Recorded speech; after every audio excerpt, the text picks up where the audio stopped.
Physiotherapy से संबंधित जानकारियों के लिए सब्सक्राइब करें डॉक्टर सुरभि नंदा का YouTube channel.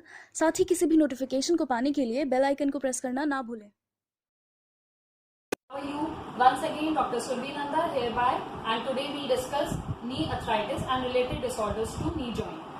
This is the knee joint, which is a healthy joint, and this is the arthritis joint. Knee joint जो होता है वो हमारा फीमर बोन से बना होता है, जिसे कि थाई बोन बोलते हैं। ये लोअर लेग की बोन है, tibia bone, and this is fibula which is attached to it. इसके पास बहुत सारे सराउंडिंग लिगामेंट्स होते हैं, बर्सा होते हैं, मेनिस्काई होते हैं, जो कि इसको सराउंड कर रहे होते हैं।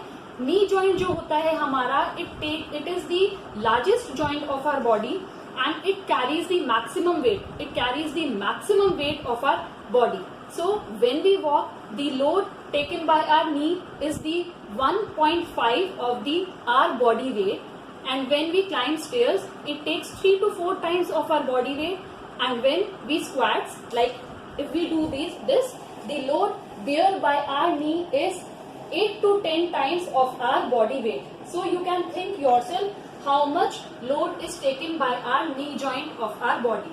So we have to take care of many things in order to avoid any disorders, any comfort related to knee joint. हमारा knee joint कैसे इसमें अर्थराइटिस की प्रॉब्लम आती है और क्यों होता है?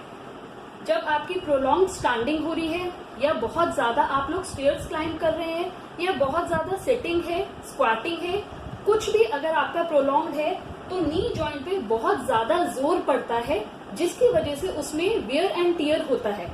नी अर्थराइटिस एक कॉमनेस्ट फीचर है जो कि नी जॉइंट में होता है। इसके अलावा इसमें लिगामेंट टियर्स भी होते हैं, मेनिस्कल इंजरीज भी होती है, स्प्रेन एंड स्ट्रेन भी होता है, बहुत सारी और प्रॉब्लम्स होती हैं जो इससे रिलेटेड होती हैं। ऑस्टियोआर्थराइटिस सबसे ज्यादा कॉमन है, एंड लिगामेंट टियर अगर आपका हुआ है किसी भी वजह से, अगर आप गिर गए हैं कोई गेम खेलते हुए, या बाइक से स्कूटी से अगर आप गिर गए हैं, कोई भी कुछ भी वजह से अगर आपको कोई इंजरी हुई है और अगर आपका लिगामेंट टियर हुआ है, देन आपको एमआरआई करानी होगी।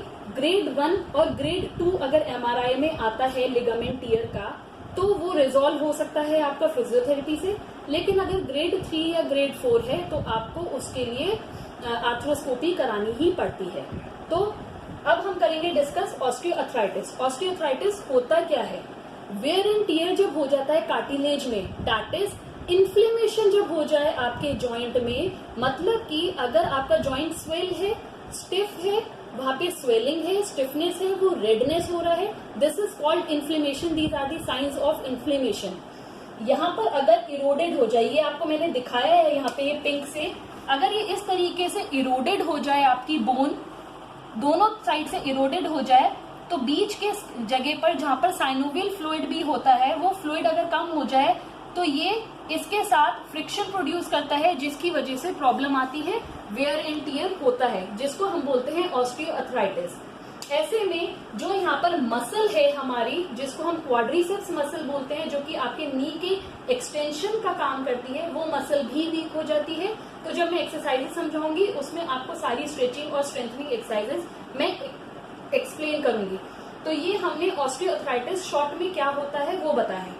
दूसरी एक बहुत कॉमन प्रॉब्लम जो कि लोग आजकल फेस कर रहे हैं, दैट इज कैचिंग। कैचिंग में क्या होता है? Catch, what is catch? जब आपका नी जॉइंट जो है वो लॉक हो गया है, और लॉकिंग अगर हो जाएगी तो आपका नी जॉइंट में मुश्किल होगी उसको बेंड करने में। वो क्यों होती है? कई बारी यहाँ से कुछ ना कुछ चिप उखड़ जाती है, that is the eroded part of the corner of the bone, उसको हम बोलते हैं कैचिंग। ये मैंने आपको इसके सिम्टम्स के बारे में बताया, क्या क्या प्रॉब्लम होती है आपको। अब इससे रिलेटेड एक्सरसाइजेस की तरफ हम चलते हैं कि क्या एक्सरसाइजेस होती हैं। तो मेरे साथ आज एक बार फिर अदिति गोयल हैं, जो कि हमें ये एक्सरसाइजेस कर कर बताएंगी कि कैसे नी जॉइंट की एक्सरसाइजेस क्या क्या होती है, जो आप घर में फॉलो कर सकते हैं। So please focus on knee joint exercises now. First exercise is on sitting. First exercise is on sitting. You will sit in a short sitting position with legs extended। हमने राइट साइड का नी लिया है, अगर आपको right side के नी में pen है या फिर लेफ्ट में है, हम लोग राइट नी कवर कर रहे हैं। First is calf stretching. तो बैठे ही बैठे में आप अपनी काफ मसल को स्ट्रेच कर सकते हैं, जो कि ये वाली मसल होती है। आप टॉवल लेंगे और आप इसको अपनी तरफ पुश करेंगे टॉवल से, बैक आपकी एकदम स्ट्रेट होगी, एल्बो स्ट्रेट होंगे. Then hold it for 10 seconds. 1 2 3 4 5 6 7 8 9 10. Then relax. Then again stretch. Hold it for 10 seconds. 1 2 3 4 5 6 7 8 9 10. Relax. This is the stretching of the calf muscle. Now we move on to second exercise, in which we have to lie down, lie straight.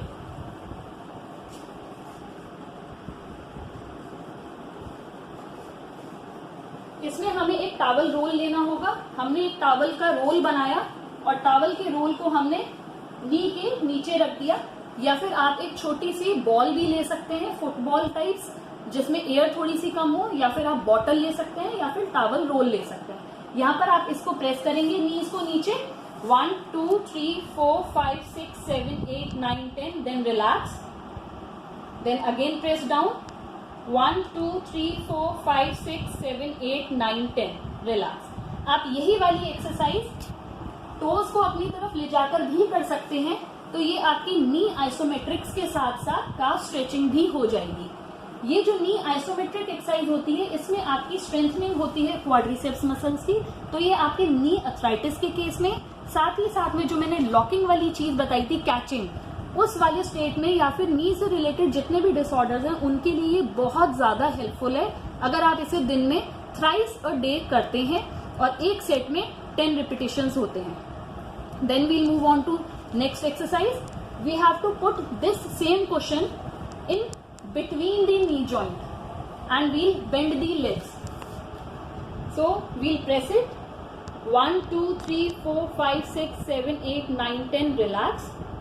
Again press it. 1 2 3 4 5 6 7 8 9 10. Relax.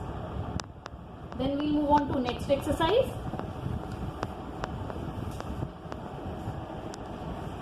You have to bend your one leg and affected leg should be straight. Equivalent to this, you will not raise your leg beyond this and not less than this. It should be equal to the other leg. So it will be 1 2 3 4 5 6 7 8 9 10. Then relax. Then again 1 2 3 4 5 6 7 8 9 10. Relax. Then next we have to hold it from here. Clasp our hands like this position, and then straighten the knee as much as you can. 1 2 3 4 5 6 7 8 9 10. Relax. Again 1 2 3 4 5 6 7 8 9 10. Relax. Then we'll move on to sideline position. Come to sideline position. Bend both the knees. Then we'll do this. 1 2, hold it here only. 1 2 3 4 5 6 7 8 9 10. Again 1 2 3 4 5 6 7 8 9 10. Then knees down and we'll sit. This is the last exercise. Knee straight. One knee down, one knee down. 1 2 3 4 5 6 7 8 9 10. Down. Again 1 2 3 4 5 6 7 8 9 10. Down. ये वाली exercise अगर हम 1 week तक repeat करें और हमारे नीज में आराम है, तो हम यहाँ पर वेट कफ बांधकर भी इसको कर सकते हैं. तो वो हमारा सेकंड स्टेप हो जाएगा, जिसमें आपका मसल की टोन और ज्यादा डेवलप होगी. That's all with exercise. So hopefully आपको समझ आया होगा. और अगर कुछ कहीं पर कुछ भी प्रॉब्लम होती है तो मेरा नंबर है 8006 767 767. और बाकियों के पास मेरे ईमेल आईडी, बाकी सारी चीजें हैं, वेबसाइट, आप मुझसे कॉन्टैक्ट कर सकते हैं. Thank you and have a nice day. Please click on bell icon and subscribe to my channel. Thank you.